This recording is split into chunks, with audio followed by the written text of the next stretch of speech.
ಇನ್ನು ಬಿಜೆಪಿಯ ಒಳಬೇಗುದಿ ಬೂದಿ ಮುಚ್ಚಿದ ಕೆಂಡದಂತಿದೆ. ವಕ್ಫ್ ವಿರುದ್ಧ ಸಮರ ಸಾರಿರುವಂತಹ ಬಿಜೆಪಿಯಲ್ಲೇ ಬಣ ಬಡಿದಾಟ ಮುಂದುವರಿತಿದೆ. ಮತ್ತೊಂದು ಕಡೆ ಕಾಂಗ್ರೆಸ್ ನಾಯಕರು ಬಿಜೆಪಿ ಹೋರಾಟಕ್ಕೆ ನಿಗಿ ಕೆಂಡವಾಗಿದ್ದಾರೆ.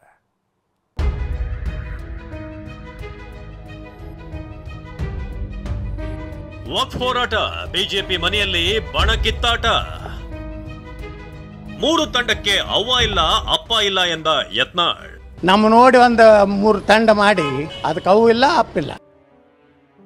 ಅಬ್ಬಬ್ಬ, ರೈತರ ಪರ ಹೋರಾಡಬೇಕಾದವರೇ ಕಿತ್ತಾಡ್ಕೊಳ್ತಿದ್ದಾರೆ. ವಕ್ಫ್ ವಿಚಾರದಲ್ಲಿ ಸರ್ಕಾರವನ್ನ ಪ್ರಶ್ನೆ ಮಾಡಬೇಕಾದ ಬಿಜೆಪಿಗರು ಮಾತಿನ ಯುದ್ಧಕ್ಕಿಳಿದಿದ್ದಾರೆ. ಒಂದು ಹೋರಾಟ ನಡೆಸಲು 2 ಬಣವಾಗಿರುವ ಬಿಜೆಪಿ ಮನೆಯಲ್ಲಿ 4 ತಂಡ ರಚನೆಯಾಗಿದೆ.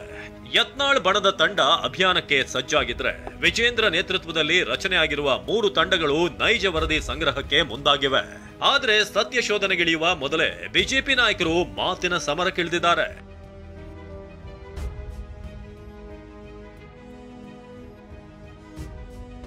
ಅಷ್ಟಕ್ಕೂ ವಿಷಯ ಏನಂದ್ರೆ, ಮುಡಾ ಹಗರಣದಲ್ಲಿ ವಿಜೇಂದ್ರ ನೇತೃತ್ವದಲ್ಲಿ ಮೈಸೂರು ಪಾದಯಾತ್ರೆ ನಡೆಸಿದ್ರು. ಇದಕ್ಕೆ ಕೌಂಟರ್ ಆಗಿ ವಕ್ಫ್ ವಿಚಾರ ಮುಂದಿಟ್ಕೊಂಡು ಯತ್ನಾಳ್ ಟೀಮ್ ಅಭಿಯಾನಕ್ಕೆ ಮುಂದಾಗಿದೆ. ಅದ್ಯಾವಾಗ ಯತ್ನಾಳ್ ಟೀಮ್ ಆಕ್ಟಿವ್ ಆಯ್ತೋ, ಇತ್ತ ವಿಜೇಂದ್ರ 3 ತಂಡ ಫೀಲ್ಡ್ ಗಿಳಿಸಿದ್ದಾರೆ. ಈ ತಂಡದಲ್ಲಿ ಯತ್ನಾಳ್, ರಮೇಶ್ ಜಾರಕಿಹೊಳಿ, ಲಿಂಬಾವಳಿಗೆ ಮಣೆ ಹಾಕಲಾಗಿದೆ.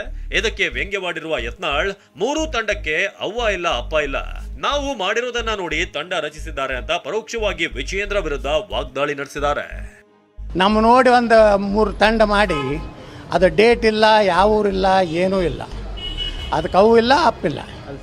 ಸೋಮ ಯತ್ನಾಳರು ನಮ್ಮ ಟೀಮ್ ಮಾಡೈತನ ಮಾಡ್ಯಾರ. ಅವ್ರಿಗೇನು ವಕಫದ ಕಾಳಜಿ ಇಲ್ಲ, ಮೂಢ ಕಾಳಜಿ ಇಲ್ಲ, ವಾಲ್ಮೀಕಿ ಜನಾಂಗದ 187 ಕೋಟಿ ಹಗರಣದ ಕಾಳಜಿ ಇಲ್ಲ. ಅವ್ರ ಕಾಳಜಿ ಇರೋದು ಮುಂದೆ ಮುಖ್ಯಮಂತ್ರಿ ಹೇಗೆ ಆಗಬೇಕು, ಮತ್ತೆ ಅಪ್ಪನ ಹಾಗೆ ಲೂಟಿ ಮಾಡಬೇಕು.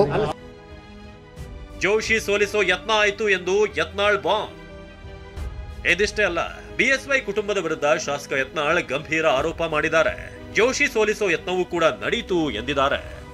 ಅದಕ್ಕಿಂತ ಆಶ್ಚರ್ಯ ಅಂದ್ರೆ ಪ್ರಹ್ಲಾದ್ ಜೋಶಿಯವ್ರನ್ನ ಸೋಲಿಸ್ಲಾಕು ಪ್ರಯತ್ನ ಮಾಡಿದ್ರು. ಅವರೇ ಅಪ್ಪ ಮಕ್ಕಳ್ರಿ, ಮತ್ತೆ ಯಾರು ಅವರೇ ಅಲ್ಲಕ್ಕೆ ಕೊಲ್ಲಾನ ಹೇಳ್ತೇನೆ. ಕೆಲವೊಂದು ಟಿಕೆಟ್ಗಳು ಬದಲಾವಣೆ ಮಾಡಿ ಏನೇನು ವ್ಯವಹಾರ ಮಾಡ್ಯಾರ ಅದನ್ನೂ ಹೋಯ್ತಿ.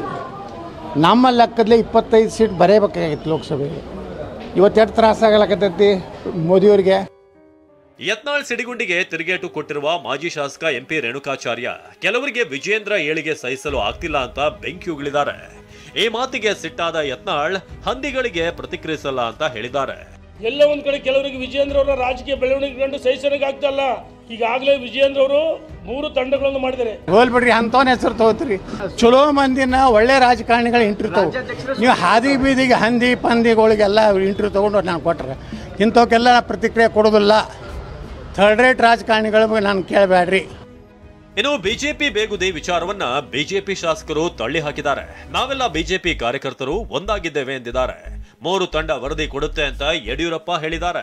ವಿಜೇಂದ್ರ ಅವರು 3 ಕಮಿಟಿ ಅನೌನ್ಸ್ ಮಾಡಿದ್ದಾರೆ. ಎಲ್ಲರೂ ಪ್ರವಾಸ ಮಾಡಿ ಬಂದು ವರದಿಯನ್ನು ಕೊಡ್ತಾರೆ. ರಾಜ್ಯದಲ್ಲಿ ರಾಜ್ಯಾಧ್ಯಕ್ಷರು 3 ತಂಡಗಳನ್ನು ರಚನೆ ಮಾಡಿದ್ದಾರೆ. ಬಹುಶಃ ಇವತ್ತು ಅದರ ಅಂತಿಮ ಸ್ವರೂಪ ಗೊತ್ತಾಗುತ್ತೆ. ಈ ಹಿನ್ನೆಲೆಯಲ್ಲಿ ರಾಜ್ಯದ 75ಕ್ಕೂ ಹೆಚ್ಚು ಜನರ ನಾಯಕರ ತಂಡ 3 ತಂಡಗಳಲ್ಲಿ ನಾವು ರಾಜ್ಯಾದ್ಯಂತ ಪ್ರವಾಸವನ್ನು ಮುಂದಿನ ವಾರ ಮಾಡೋರಿದ್ದೇವೆ. ಕೆಟ್ಟ ಆಡಳಿತ, ಜನ ವಿರೋಧಿ, ರೈತ ವಿರೋಧಿ ಆಡಳಿತವನ್ನು ಬಯಲಿಗೆಳೆಯಕ್ಕೆ ಇವತ್ತೆಲ್ಲರೂ ಜನರ ಮಧ್ಯೆ ಹೋಗ್ತಿದ್ದೀವಿ. ಹಾಗಾಗಿ ಇಲ್ಲೇನು ಅದ್ಯಾವುದು ಮುಖ್ಯ ಅಲ್ಲ. ಇವತ್ತೆಲ್ಲ ಒಂದಾಗಿದ್ದೀವಿ, ಭಾರತೀಯ ಜನತಾ ಪಾರ್ಟಿ ಎಲ್ಲ ಕಾರ್ಯಕರ್ತರು. ಬಿಜೆಪಿ ನಾಯಕರ ಹೋರಾಟ ಕಾಂಗ್ರೆಸ್ ಪಡೆ ಕೆರಳುವಂತೆ ಮಾಡಿದೆ. ಡಿಸಿಎಂ ಡಿಕೆ ಶಿವಕುಮಾರ್ ಬಿಜೆಪಿ ಕಾಲದಲ್ಲೇ ಪಹಣಿ ಬಂದಿದ್ವು, ಈ ವಿಚಾರ ಬಯಲು ಮಾಡ್ತೀವಿ ಅಂತ ಗುಡುಗಿದ್ದಾರೆ. ಮತ್ತೊಂದು ಕಡೆ ಸಚಿವ ಸಂತೋಷ್ ಲಾಡ್ ಬಿಜೆಪಿಯ 2014ರ ಪ್ರಣಾಳಿಕೆಯನ್ನ ನೆನಪಿಸಿದ್ದಾರೆ. ಬಿಜೆಪಿ ಮೂರ್ಖತನ ಇದೇನು ಒಕ್ಕಿದೆಯಲ್ಲ, ಇದು ಎಲ್ಲ ಬಿಜೆಪಿ ಕಾಲದಲ್ಲೇ ಈ ಪಾಣಿಗಳನ್ನೆಲ್ಲ ಬರಕ್ ಶುರು ಮಾಡಿದ್ದು. ನಮ್ಮವರು ಲೇಟಾಗಿ ಅದನ್ನ ಗಮನಿಸಿದ್ರು ಅಷ್ಟೇ. ನಾವೆಲ್ಲ ನಮ್ಮ ಹತ್ರ ಡಾಕ್ಯುಮೆಂಟ್ಸ್ ಇದೆ, ಅವ್ರನ್ನ ಎಕ್ಸ್ಪೋಸ್ ಮಾಡ್ತೀವಿ. ನಾವು ಅವರೇ ಮಾಡಿದ್ದು, ಅವ್ರ ಕಾಲದಲ್ಲೇ ಆಗಿದ್ದು ಅನ್ನೋದು ನಮ್ಮ ಹತ್ರ ಎಲ್ಲ ದಾಖಲೆಗಳಿದೆ. ಈಗ ಬಿಜೆಪಿ ಮ್ಯಾನಿಫೆಸ್ಟೋ ಓದಿದಾರಂತ ಅವರು. ಬಿಜೆಪಿ 2014 ಮ್ಯಾನಿಫೆಸ್ಟೋ ಓದಿದಾರ ಅವರು. ಬಿಜೆಪಿ ಓದಿದಾರ, ಅದು ಕೇಳ್ರೆ ಏನಿದೆ ಅದಾಗ ಮ್ಯಾನಿಫೆಸ್ಟೋದಾಗ ಏನಿದೆ ಕೇಳ್ಕೊಳ್ಳಿ.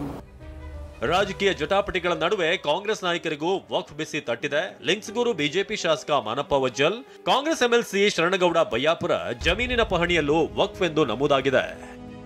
ಕಿರಣ್ ಹನಿಯಡ್ಕ, ಟಿವಿ9 ಬೆಂಗಳೂರು.